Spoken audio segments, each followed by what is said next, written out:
يعطيكم ألف عافية. وصفتنا لليوم إن شاء الله رح تكون عن السحلب. طبعا السحلب من المشروبات الشتوية اللي جدا مرغوبة. إن شاء الله اليوم رح أعمله بطريقتين، باستخدام النشا واستخدام كمان مادة السحلب. بتمنى إنه الفيديو يعجبكم، تابعوا معي وتعالوا نشوف طريقة العمل. أول إشي هون رح نحضر للسحلب باستخدام النشا. رح نحتاج لتر من الحليب السائل، ورح نحتاج كمان هون النشا. رح استخدم هون 3 ملاعق كبار مليانات من النشا. طبعا عنا هون معلقة النشا لازم تكون مليانة. النشا اللي استخدمته هون هو نشا الذرة. رح نحتاج السكر. رح احط هون 6 ملاعق كبار من السكر. ممكن تحطوا اقل او اكثر حسب انتو كيف بتحبوا حلاوة السحلب. رح احركهم هون على البارد حتى يذوب عندي النشا تماما. وراح أحط هون طبعا من المطيبات، هو اختياري حليب جوز الهند. حليب جوز الهند هون بيعطي نكهة كثير طيبة للسحلب. زي ما حكيت لكم اختياري، إذا متوفر استخدموه.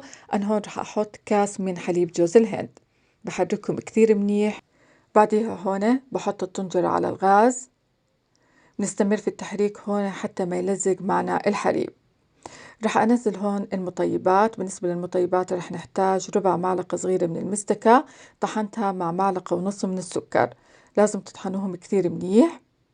طحنت المستكة مع السكر حتى تنطحن معي. ورح أحط هون كمان من المطيبات ماء الزهر 2 معلقة كبار. مش متوفر ممكن تستخدموا ماء الورد. ماء الزهر أو ماء الورد هو مكون أساسي عنا بالوصفة. وراح استخدم هون كمان من المطيبات عود من القرفة، بيعطي نكهة كثير طيبة للسحلب. المستكة، ماء الورد، القرفة ضروريات. مش متوفرة عندكم المستكة ممكن تستخدموا الفانيلا. هيك عندي بعد ما غلى الحليب بتركه يغلى تقريبا مدة 5 دقائق، وبعديها بطفي الغاز. قوام السحلب عنا هيك ممتاز. إذا بتحبوه أشد من هيك ممكن تحطوا كمان معلقة كبيرة من النشا. بصير عنا مجموع النشا 4 ملاعق كبار. ما شاء الله نكهته وريحته جدا شهية. التزيين هون الذوق الشخصي، ممكن تزينوا بالطريقة اللي انتم بدكم اياها. انا هون زينت بجوز الهند الابيض، حطيت كمية منيحة. وراح احط هون كمان القرفة. وراح استخدم هون كمان جوز عين الجمل. ممكن كمان تزينوا بالفستق الحلبي. زي ما حكيت لكم التزيين ذوق شخصي، ممكن تزينوا بنوع واحد وممكن كمان تزينوا حسب المتوفر عندكم. طبعا هاي طريقة السحلب من أبسط وأسهل طرق السحلب اللي ممكن تعملوها في البيت. فقط حليب ونشا والمطيبات المتوفرة عندكم. المطيبات هي مكونات أساسية بالسحلب. أهم شي لازم تستخدموا القرفة، ماء الزهر أو ماء الورد، المستكة. كلياتها بتعطي نكهة كثير طيبة للسحلب. هيك عندي السحلب باستخدام النشا صار جاهز. هلا هون رح أحضر معكم للسحلب باستخدام مادة السحلب. رح نحتاج هون نص لتر من الحليب السائل. وراح أحط هون معه 150 مل من الكريمة. طبعا الكريمة عندي هون مكون اختياري، بس بتعطي نكهة كثير طيبة للسحلب.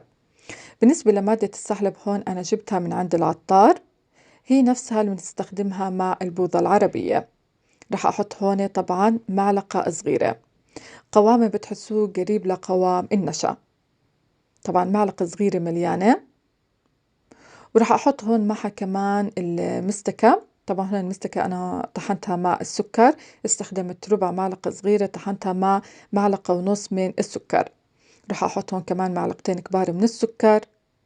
وبحركهم كثير منيح. طبعا هاي الخطوة كثير ضرورية. لازم تخلطوا السحلب مع السكر حتى إنه ما يكبتل معكم. هلا هون رح احط الحليب على الغاز. طبعا عندي هون الغاز على الواطي. وراح انزل السحلب. طبعا راح انزله شوي شوي مع الاستمرار في التحريك. السحلب اول ما تحطوه بالحليب على طول بجمد معكم. عشان هيك لازم تحركوه على طول حتى انه ما يكبتل معكم.